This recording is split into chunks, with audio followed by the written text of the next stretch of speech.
I'm going to just say this. So far, I've checked out probably like 3 or 4 videos from PragerU, and I just want to say thank you. This is the type of information. It's broken down in a way that I can easily digest it, and I appreciate it. I appreciate it. This one right here is called "Make Men Make Men Masculine Again." All right, so let's do it. Rape, murder, war. They all have one thing in common. Men. Aggression, violence, ambition unchecked by conscience, all the stuff of toxic masculinity, right? And the solution is obvious. Make men less toxic.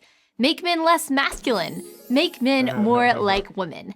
But I'm here to tell you that that way of thinking is not only wrong, it's dangerous. Thank you, sister. I appreciate you saying that, for real. Thank you so much. Now break it down. Here's why. When you try to make men more like women, you don't get less toxic masculinity. You get more. Why? Because bad men don't become good when they stop being men.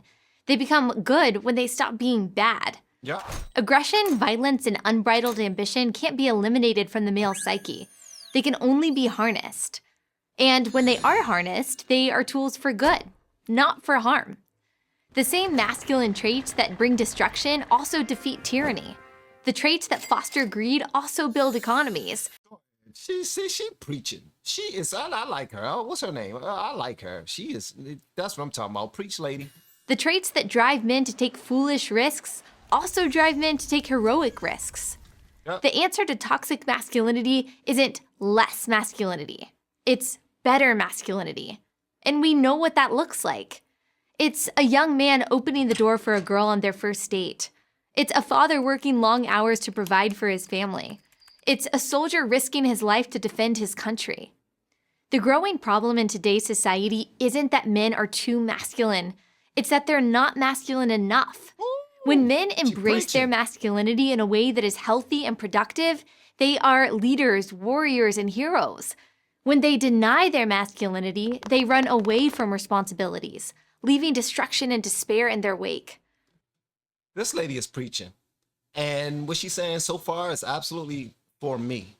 Because when we say, man, it's true, what she's saying is true. There's a bunch of people out here who's not fans of PragerU that might be like, oh, what she's saying is BS. Why? Because of that, complain, and complain. Because their feelings are hurt. But she's on point. The consequences can be seen everywhere. 1 in 4 fathers now lives apart from his children. And children who grow up without a dad are generally more depressed than their peers who have a mother and a father. Yep. They are at far greater risk for incarceration, teen pregnancy, and poverty. 71% of high school dropouts are fatherless. Of all the rocks upon which we build our lives, family is the most important. And we are called to recognize and honor how critical every father is to that foundation. Yes. That was said by then Senator Barack Obama in 2008. If we are honest with ourselves, he went on, we'll admit that too many fathers are missing from too many lives and too many homes. That's right. As much as we try to deny the need for real masculine strength in society, there's no denying its necessity. Healthy families and strong communities depend on the leadership and bravery of good men. Yet, the current trend is to feminize young men in the hopes of achieving some utopian notion of equality and peace. It's like a science project, man. That's what it is to me. If this is how I honestly look at it, because I raised my children. Okay, 4 children, 2 boys, 2 girls, and I raised them all differently based off of who they are. But I raised my young men to be men, and I raised my young ladies to be ladies. Period. Now, I'm not trying to be. I'm not being sexist or anything like that. I'm just trying to prepare them, trying to put them in the best position for success. That's it.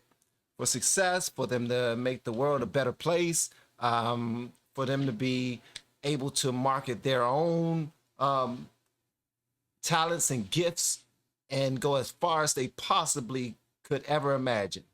But they have duties. They have duties before they even know what a daggone duty is, before they can even spell duty, before they even know where D comes in the alphabet. You know what I mean? I started teaching them at an extreme young age.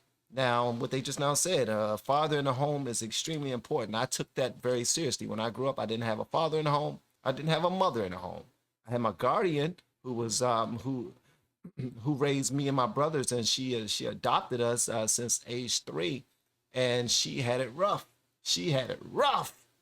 But at the end of the day, I always sought after community. I wanted that feeling of community, that feeling of family. And I watched the Cosby Show, and I saw the Huxtables. I'm so pissed off that that went the way that it went. Can't even. I'm not even gonna touch that. But I looked at that as that's not attainable. I didn't see that as attainable. I didn't understand how that could ever be attainable. But I watched it because I've never seen anything like it. I've never known anyone who had any situation like that where I grew up. But I said that if I live past the age 25, because when I was younger, I didn't think that I was going to live past the age 25. I didn't think I was going to see the age 25 at all because of what was happening in our neighborhood. A lot of our friends, things was happening. But anyway, but when I got the opportunity and a life was created between me and my then girlfriend, who is now about to be my wife for 24 years on August 8th. I saw the opportunity to make things right. And I promised my wife and my children that they would not grow up anywhere like how I grew up. And that changed me in a way that I didn't ever see myself being who I am today, mentally anyway. But I'm appreciative of it because they put that battery pack in my back to do whatever I had to do to provide for them. And I'm believing that some of that rubs off on them and they'll do the exact same thing if or when they are placed in the same position to raise their own families. So even if they don't raise their own families, if they're like doing ministry, if they're teaching, like my daughter, my oldest daughter, she's a teacher, teaching, tutoring. Like my oldest daughter, when she was in college, she started her own tutoring program for neighborhood elementary and middle school kids in urban communities. And they went out there, and she called the Mustangs. So they went out there and they tutored them, and just spent time with them and took them places and those type of things. So sometimes it doesn't have to be within your household that you're passing these values on. It could be anywhere, but you have to be taught this in some way. And I had to try and figure out a way to teach my kids this. And I got some of this from my pastor, who was the kids' grandfather. I got some of this from my big brothers. I got some of this from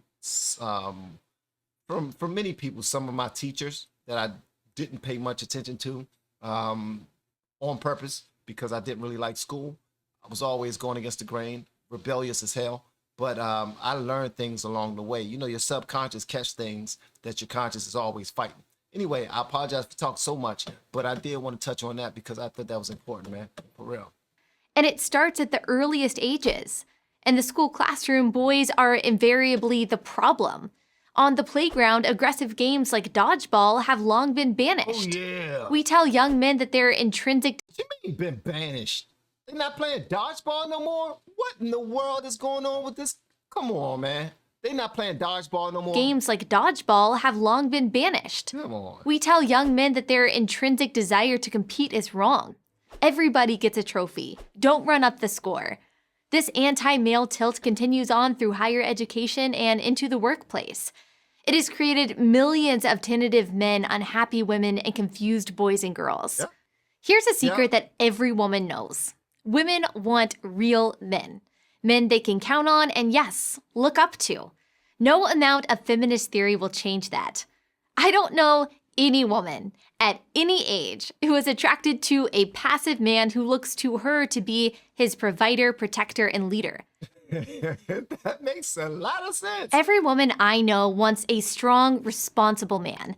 That's not a consequence of a social construct or cultural pressure. It's innate.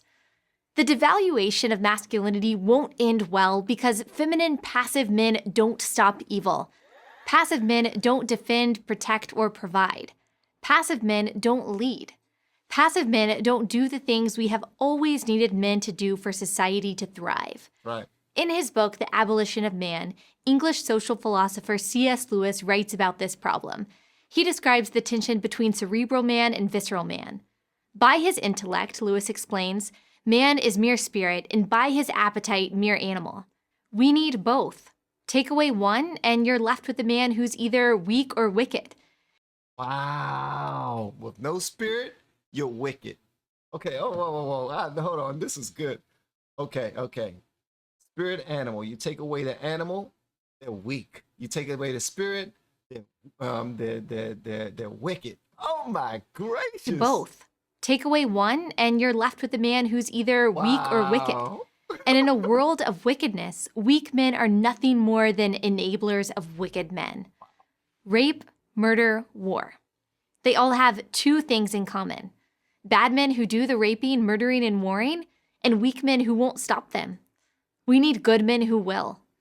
It's not masculinity that's toxic. It's the lack of it. I'm Ali Stuckey for Prager University. Ali Stuckey, you are a beast. Just want you to know that. That was a really well put together report on masculinity. I appreciate that. And I accept it. And I agree with it, obviously.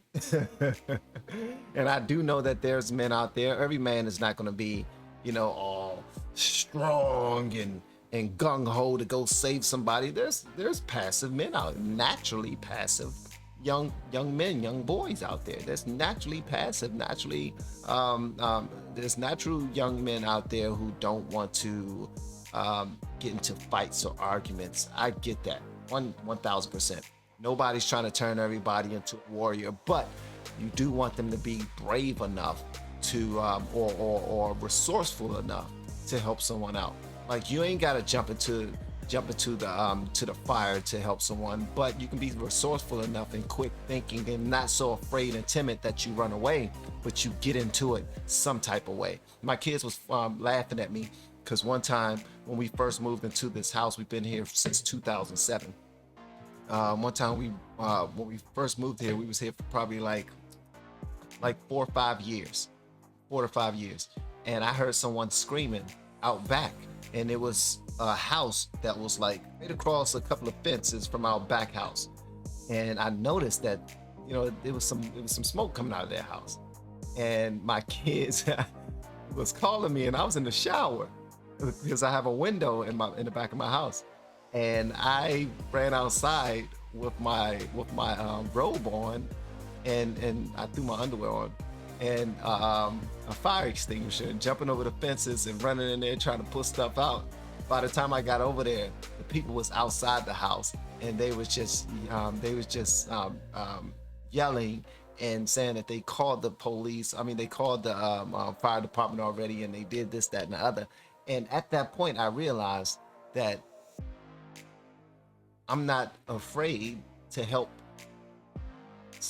other families outside of my own. And that made me feel good because it told me that I wasn't as selfish as I thought I was. It also told me that I was on the right track. Because there are some people that would just let it go. Like, just, dude, it ain't got nothing to do with me. It's not my business. At any rate, y'all turn. I want to hear what y'all guys say about this in the comments below. And if you have yet to hit that subscribe button, please make sure you do so on your way out the door. Once again, guys, I'm Van, and now we are all the LFR family. And I look forward to seeing you on the next video, hopefully inside the Patreon as well. Y'all have been amazing per usual. Love y'all.